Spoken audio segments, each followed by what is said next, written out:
तो एपिसोड के स्टार्टिंग में हम देखते हैं एक रेडर बंदे को जो कि अपने मैन होल से सबके ऊपर नजर रखे जा रहा है और कैसे कर पा रहा मुझे नहीं पता। जितना मुझे पता था कि वो बस टेलीपोर्टेशन के लिए यूज हो पाता है, बट वो यहाँ पे निगरानी भी कर रहा है और वो देख रहा है कि सब कैसा वेल परफॉर्म कर रहे हैं और कैसे फाइट कर रहे हैं, और साथ ही साथ वो नोट्स भी बना रहा है कि उसके अपोनेंट्स कैसा फाइट करते हैं, उनके फाइट का कैसा स्टाइल है। ठीक है, वो नोट लिख रहा है खुद, ठीक है, लिख रहा है प्रैक्टिकल, तुम्हारी तरह नहीं कि बस हाँ सर लिख दिया। और अगले सीन में हम देखते हैं डियर को जो कि घूरे जा रहा है उस रेडर बंदे को, और वहां पे उसका लीडर कहता है कि ओए डियर, ऐसे घूरने से तुझे क्या लगता है कि तू कहीं भी जा पाएगा? नहीं, तू जा नहीं सकता, तू यहाँ पर ही बैठ, दूध बाद में मिलेगा तुझे। और कहता है कि तू ही वो बंदा था ना जो उस टेलीपोर्टेशन डिवाइस में कूदा बिकॉज तुझे रुदो की चिंता हो रही थी। और ये कहते ही वो अपना मुंह अजीब सा बना लेता है, मतलब मुंह खींच लेता है कि क्या कह रहा है ये। तो वो बंदा कहता है कि सॉरी, मुझे पता नहीं था तू इतना सेंसिटिव है, जलन मच रही है। और इनकी ये देख के वहां पे जो रेडर था वो कहते कि क्या हो रहा है यहाँ पे, प्यार मोहब्बत की बात है, और ये क्या तेरा बेटा है? तो वो कहते कि नहीं, खून का रिश्ता नहीं है, बट परावा मिल गया था, उठा लिया मैंने। फिर वो रेडर उसका नाम पूछता है कि इसका नाम क्या है, तो वो बोलता है कि इसका नाम डियर। वो कहता है कि क्या मैं तुझे डियर लिटिल बॉय बोल सकता हूँ, मतलब वो रेडर कहता है, तो वो सुन के करता ऐसा कर लेता, माता आ गई उसके अंदर, धूमताना करेगा। और फिर यहाँ पे इन दोनों की कन्वर्सेशन चालू हो जाती है कि और भाई साहब आपका काम पानी कैसा चल रहा है, आपका मामला पानी कैसा चल रहा है, कैसा पीते हो रात को? और उनके बातों के बीच में डियर उसको बोलता है कि ओए इधर देख तू। और जब हम देखते नीचे तो हम देखते हैं फिंगर, मतलब एक फिंगर उसके टांगे निकली है और वो मैकेनिज्म है, मतलब रोबोटिक फिंगर है, और वो निकल रहा है उस रेडर के पोटले या फिर कहीं से निकल रहा है। ठीक है, मतलब वो उसका वाइटल इंस्ट्रूमेंट है, जो कि उसका जो एक हाथ है वो रोबोटिक काम है, और उसके अंदर बहुत सी छोटी छोटी उंगलियां हैं।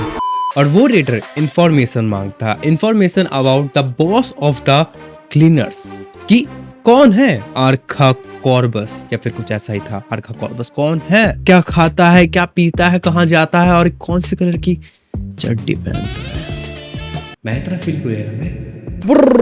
और अगले सीन में हम देखते हैं आर्का कॉर्बस को, या फिर जो भी इसका नाम है, मतलब बॉस क्लीनर का। तो वहां पे हम देखते हैं वो बैठा रहता है, और वहां पे आती है अपनी सैमुई। वो आते ही टेबल पटक देती है कि पकड़े गए हैं वो सब, हमें बचाने जाना उन्हें, तू कुछ करता क्यों नहीं है? तो वो कॉफी पीता है कि क्या चिल मार, सुट्टा मार, करेगा या फाड़ूंगा मैं तेरी। तो कहता है कि चलो ठीक है, जो कोई अगर फ्री है तो भेज दे, मेरी माँ मेरी क्यों? लड़ाई झगड़ा पसंद नहीं है, मेरी पीठ के पीछे जो टैटू है गर्दन पे गुद्दी पे, वो बस दिखाने के लिए है, मैं छूती हूँ। और अगले सीन में हम फिर से उन्हें देखते हैं कि वो आपस में बात ही कर रहे हैं, कि वो कह रहा है कि मुझे इन्फॉर्मेशन चाहिए। तो वो कह रहा है कि मैं इन्फॉर्मेशन क्यों दूं अबाउट क्लीनर्स, कि उससे हमें डिसएडवांटेज हो सकता है, उल्टा हमें नुकसान हो सकता है। तो वो कहता है कि देख, ये जो तू इन्फॉर्मेशन देगा ये बस हम दोनों के बीच में रहेगा, ना मैं ये रेडर्स को बताऊंगा ना किसी और को, तो इसमें तेरी ही भलाई है कि तू दे दे। वो कहता है कि ठीक है चल, मुझे जो पता है मैं वही बोलूँ। तो वो कहता है कि ठीक है। और भाई उसके जो क्वेश्चन थे कि भाई सोचो तुम क्या हो सकता है, कि चलो मुझे प्लान बता, वो करने क्या चाहते हैं, उनका मोटिव क्या, उनका गोल क्या है। नहीं भाई, सबसे खतरनाक क्वेश्चन, उसका फेवरेट फूड क्या, तुम्हारे बॉस का फेवरेट फूड क्या है, और साथ ही साथ बता मुझे उसकी उम्र कितनी है, और जब वो बाहर जाता है वो मजे के लिए क्या करता है, बक के लिए क्या करता है जब उसकी कुछ नहीं मचती है। और पता नहीं, जब इनकी कन्वर्सेशन चल रही थी कि ये पूछ रहा था कि उसका फेवरेट खाना क्या है, वो बक में क्या करता है, उसका वाइटल इंस्ट्रूमेंट कौन सा है, पता है पीछे रीस आउट क्यों चल रहा था।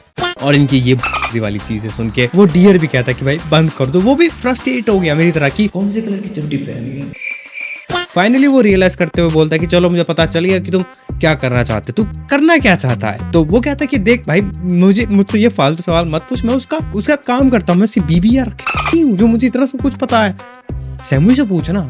और वो बंदा कहता है कि अगर तुम्हारी टीम हारी तो हम तुम्हें ट्रैश बीस्ट का हवाले कर देंगे। और वो ये भी कहता है अगर तुम्हें पता है या नहीं पता, रेडर्स ने ट्रैश बीस्ट पाले रखे हैं।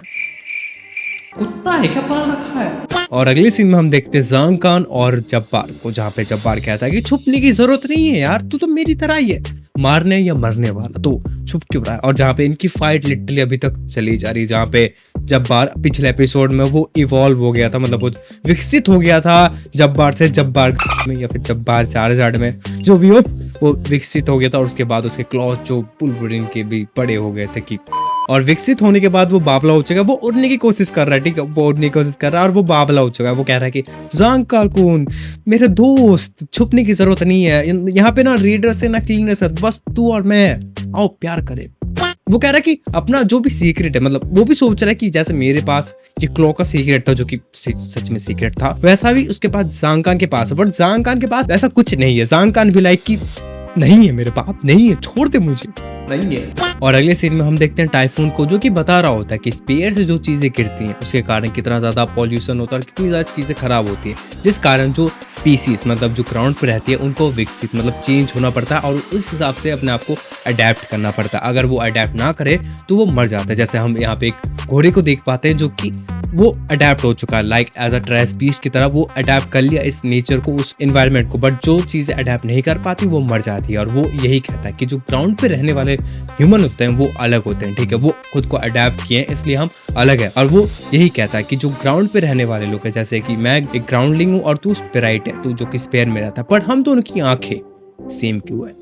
और कहता है जब्बार ने मुझे बताया था कि तेरी और मेरी जो स्मेल है वो सेम है, जिस कारण मेरा इच्छा हुआ कि मैं तेरे से जाके खुद ब खुद मिलूं, मतलब इन अ पर्सन आके मैं तेरे से खुद मिलूं। और रूदो ये सुन के बोलता है कि चुपते मत बना मुझे, अगर सच में तुझे मेरी जरूरत थी और मुझसे बात करना था तू आके बात करता अपने इस आधे अधूरे प्लान के साथ कि जिससे तू स्पेयर को गिराना चाहता, तू आके मेरे से बात करता नॉर्मली, ऐसे बकलोली नहीं करता तू। और कहता है कि मुझे किसकी जरूरत नहीं है बात करने की, मैं खुद ही स्पेयर में जाऊंगा और जाके उन लोगों की मैं भरूंगा, ठीक है, जिन्होंने मेरे साथ ये काम किया, मतलब उन लोगों की। और तामसीब और कहता है कि ये मत सोच कि हम दोनों सेम है, और साथ ही साथ क्लीनर्स को इसके बीच में मत ला, ये जो है वो तेरे और मेरे बीच में है। और ये सब चीजें सुन के टाइफून कहता है क्या तुझे पता है रूदो, ग्राउंड पे रहने वाले लोगों ने ऊपर से कचरा गिरते हुए देखा था और उन लोगों ने सोच लिया कि वो उनके लिए ब्लेसिंग है, गॉड की ब्लेसिंग जो कि डायरेक्ट हेवन से आ रही है। खराब और फेंके हुए खाने और साथ ही साथ वो बड़े बड़े स्क्रैप लोहे की चीजें जो हड्डियां और साथ ही साथ मांस को अलग कर देते थे, मतलब कुचल देते थे उन्हें। और जो लोग उन्हें देखते थे, मतलब जो लोग ये चीजें करते थे, वो चाहते थे कि दूसरे जो लोग हैं वो भी ये चीज करे।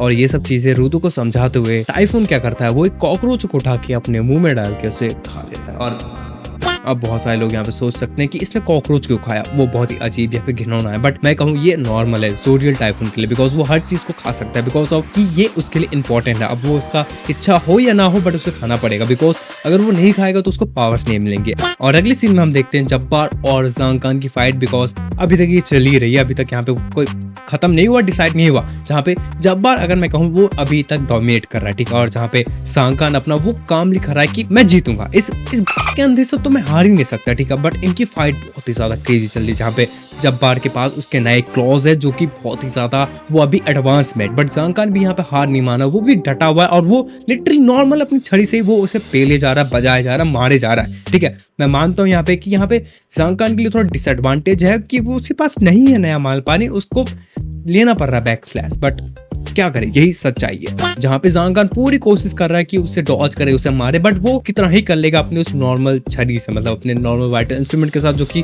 अपग्रेड भी नहीं है, बिकॉज वो खुद को विकसित नहीं कर पाता। और जहाँ पे जब्बार वो पूरी एकदम पागल की तरह वो मारे जा रहा है, स्लैसेस पे स्लैसेस की आ जाओ आवाज। और उसके बाद जब्बार अपना नेक्स्ट मूव जो कि होता है स्टॉर्मी वेदर, वो चलता है, मतलब पूरा एकदम साइक्लोन जैसा हो जाता है, मतलब वो बेब्लेड में से बीच निकल रहा है ऐसा हो जाता है। और वहाँ पे जांग खान भी अपनी पूरी पोटेंशियल के साथ जो कुछ है लगा के वो उसे हिट करने जाता है, बट मिस हो जाता है। वहाँ पे जब्बार वो डॉज कर लेता और जांग खान को हिट देता, उसके पेट में उसका ब्लड निकलता है और वो जांग खान दूर जाके गिरता है, ठीक है, मतलब चारों खाने चाहिए। और भाई जांग खान में गट्स है, ठीक है, जब्बार उसके अंदर उसके क्लॉज डाल देता, बट जांग खान जब्बार के क्लॉज को उसके मुंह में पकड़ लेता कि नहीं अभी तक मैं नहीं मरूंगा, जब तक मैं खुद को प्रूव कर लूं मैं नहीं मर रहा। और वो अपने उस वाइटल इंस्ट्रूमेंट से वो मारता जब्बार के पेट में, जिससे उसके रिब्स टूट जाते कि भाई, जहाँ पे जब्बार भी कहता है कि तूने मेरी रिब तोड़ दी और तूने मुझे मुक्का भी मारा भाई, क्यों। और जांग खान भी अब पूरे फॉर्म में आकर उस पे हिट ही हिट दे जा रहा है, जहाँ पे जब्बार कहते हैं मुझे पता था कि तूने कुछ ना कुछ छुपा के रखा, तू निकाल और भी निकाल। तो जांग खान कहते हैं कि नहीं मैंने कदे कुछ नहीं छुपा के रखा, मैं कुछ भी नहीं है मेरे पास, मार जा रहा है हिट। अब जांग खान भी लाइक अब की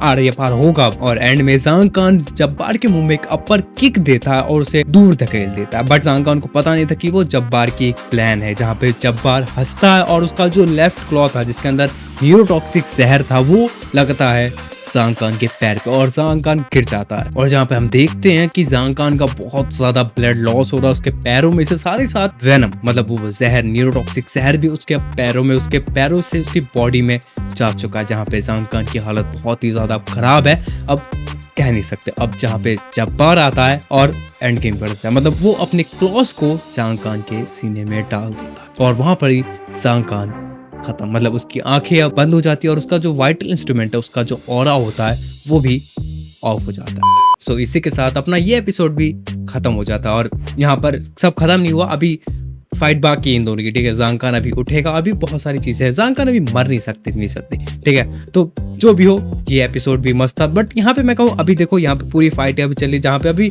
ज़ांग खान और इसका फाइट भी अभी बाकी है थोड़ा, और साथ ही साथ अभी रियो का फाइट बाकी है, जो मेन पॉइंट है, जो कि देखने की चीज है। असली फाइट तो लड़कियों की होती है, WWE में जब लड़कियों की फाइट होती थी मैं देखता था मजे से, भाई बाल पकड़ के लाइट। सो जो भी हो, आई होप तुम्हें गाचिया कोथा पसंद आ रहा है और तुम्हें और भी सारी चीजें पसंद आ रही है। तो अगर गाचिया कोथा पसंद आ रहा है तो डू कमेंट कि तुम्हें गाचिया कोथा में क्या पसंद आ रहा, नहीं आ रहा। और I hope you enjoy this video. अगर तुम एंजॉय कर रहे हो तो लाइक कर देना, कमेंट कर देना और सब्सक्राइब कर देना, ठीक है। मिलते हैं अपने अगले वीडियो में, तब तक के लिए जाने।